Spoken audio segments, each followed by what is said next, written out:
आज हमारा कल्याण करने के लिए आप आए हैं। आप तो योगियों के भी परम गुरु हैं। अतः पृच्छामि संसिधिं योगिनां परमं गुरु।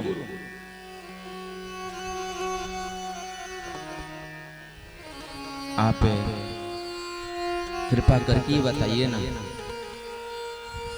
जिसका मरना निश्चित है, मृळ्यमाणस्य सर्वथा, जिसका मरना कन्फर्म है, उस मरण धर्मान जीव का धर्म क्या है, उसको करना क्या चाहिए? कन्फर्म है कि मरना है, चाहे आज मरे या कल मरे या परसों मरे या चौथे दिन या पांचवें दिन या 10 दिन या मरना है, उसको करना क्या चाहिए?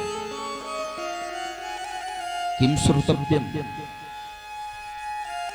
उसको क्या सुनना चाहिए? जिसको मरना कन्फर्म है उसको क्या गाना चाहिए? उसका कर्तव्य क्या है? उसको क्या करना चाहिए, उसको क्या नहीं करना चाहिए? सुखदेव स्वामी सुनकर के गदगद हो गए। अजी संतों के पास हम जाकर के ये पूछते हैं ना कि महाराज जी पुत्र बड़ी दुखी रहता है, आप ठीक कर दो, तो संत महात्मा बड़ी उदास होते हैं। ये तो संसार का नियम है, सुख दुख है, ये कर्मानुसार सबको मिलना है। जब भगवान राम भी संसार में आए तो भी बनवासी बने, बन को गए। इसलिए कभी संतों से ये प्रश्न नहीं करना चाहिए तुम्हारा जीवन में बड़ी दुख है, और प्रश्न करना हो तो ये करिए कि प्रभु में मन कैसे लेगा, भगवान में मन कैसे लेगा बताओ, तो संत प्रसन्न होते हैं। सुखदेव स्वामी जी गदगद हो गए, और वहीं सुखदेव स्वामी जी राजा परीक्षित से कहे, परीक्षित कि वर्यानेशते प्रश्न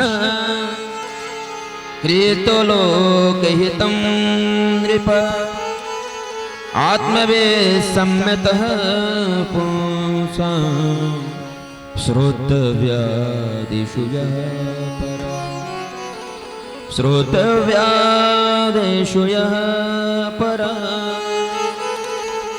सुखदेव स्वामी जी कहे, परीक्षित तूने जो प्रश्न किया है कि म्रियमाणस्य किम कर्तव्यम, यह प्रश्न समाज के उत्थान के लिए है,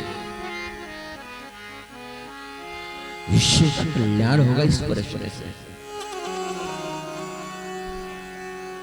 समस्त प्राणियों का उद्धार होगा इस प्रश्न से। किरीटो लोकहितं नृपः,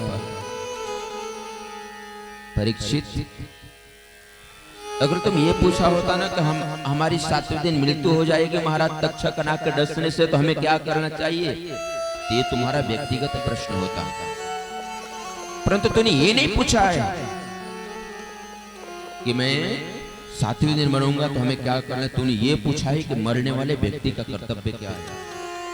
परीक्षित इस संसार में एकलौता तुम ही नहीं हो जो तुम्हारी मृत्यु होगी, तो संसार में जो भी आया है सबको जाना है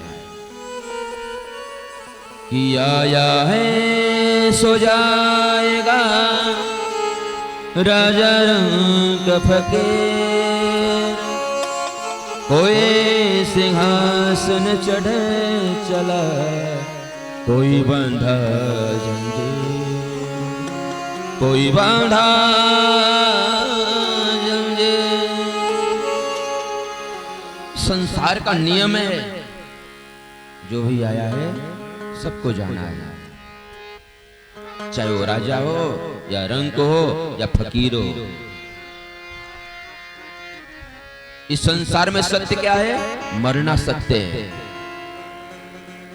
अजी हम और आप शहर में रहते हैं, विश्वनाथ जी की नगरी में रहते हैं, बहु जगह निर्देश दिया रहता है कि यहाँ छूना माना है, यहाँ से जाना माना है, यहाँ पार्किंग माना है, परंतु कहीं ये लिखा होता है कि यहाँ मरना माना है, कहीं नहीं लिखा होता है। क्यों नहीं लिखा होता है? क्योंकि ये सत्य है, मरना एक करके हम सब मरेंगे, कितने आए कितने चले गए, हम भी आए हम भी चले जाएंगे, हमारे पुत्र आया था वो भी चला जाएगा। यहाँ कोई रहने के लिए नहीं आया।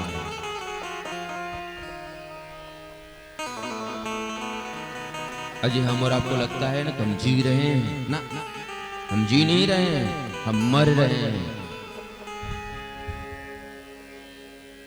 आज के समय में लोग बर्थडे मनाते हैं, लोग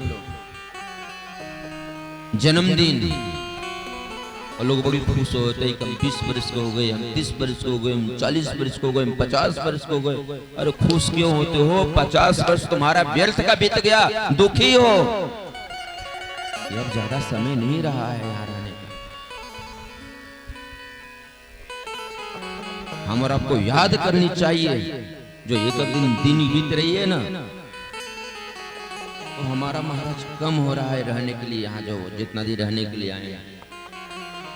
समय पूरा होगा, अपने मित्र को भी नहीं पता चलेगा, अरे अपनी पत्नी को पता नहीं चलेगा, और हम यहाँ चले जाएंगे।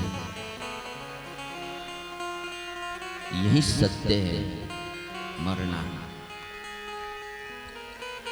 सुखदेव स्वामी जी कहे, परीक्षित, इस संसार में जो भी आया सबको मरना है, और सब 7 दिन में ही मरेंगे। इस संसार में जो भी आए हैं सबको 7 दिन में मरना है। चाहे रविवार को मरे, चाहे सोमवार को मरे, या मंगलवार को मरे, बुधवार को मरे, बृहस्पतिवार को मरे, शुक्रवार को मरे, शनिवार को मरे, मरना 7 दिन में ही है। परीक्षित, तुम्हारे ऊपर गोविंद की बहुत बड़ी कृपा है, पता है? मैं ऐसा क्यों कह रहा हूं? क्योंकि ऐसी स्थिति सबके साथ नहीं होता है कि कोई मरने के लिए तैयार है और प्रश्न करे कि माधव मिलेंगे कैसे, भगवान का दर्शन कैसे होगा, आत्म कल्याण कैसे होगा। ये सबके जीवन में नहीं होता है परीक्षित। कई लोग तो ऐसे होते हैं, मरते समय भी अपने पुत्र पौत्र परिवार को ढूंढते हैं, बुलाओ तो सही, देख लो अंतिम समय। जीवन भर हाय हाय किए, जीवन भर महाराज पुत्र पत्नी परिवार में ही महाराज लगे रहे, फिर भी पेट नहीं भरता है। अंतिम समय में भी दुख रहता है कि मैं नहीं रहूंगा तो हमारा पुत्र कैसे घर परिवार दिखेगा, मैं नहीं रहूंगा तो हमारी पत्नी कैसे रहेगी, मैं नहीं रहूंगा तो महाराज हमारे पौत्र कैसे रहेंगे, और हाय हाय करते करते चले जाते हैं। परीक्षित, तुम्हारे ऊपर गोविंद की कृपा है, जो तुम्हारे सर पे मौत मंडरा रहा है, और प्रश्न किए हो कि माधव मिलेंगे कैसे। ये सबके साथ नहीं होता है। गोविंद की बहुत बड़ी कृपा है। तूने पूछा है ना कि मरने वाले व्यक्ति का कर्तव्य क्या है, मरने वाले व्यक्ति को करना क्या चाहिए, तो मरने वाले व्यक्ति का एक ही कर्तव्य है, क्या? भगवान की कथा सुने। 3 काम करने को बताते हैं सुखदेव स्वामी जी। पहला श्रोतव्य, दूसरा कृतव्य, और तीसरा भगवान की कथा स्मरण करने को बताते हैं कि भगवान की कथा सुने, भगवान की कथा कहें और भगवान की कथाओं का स्मरण करें।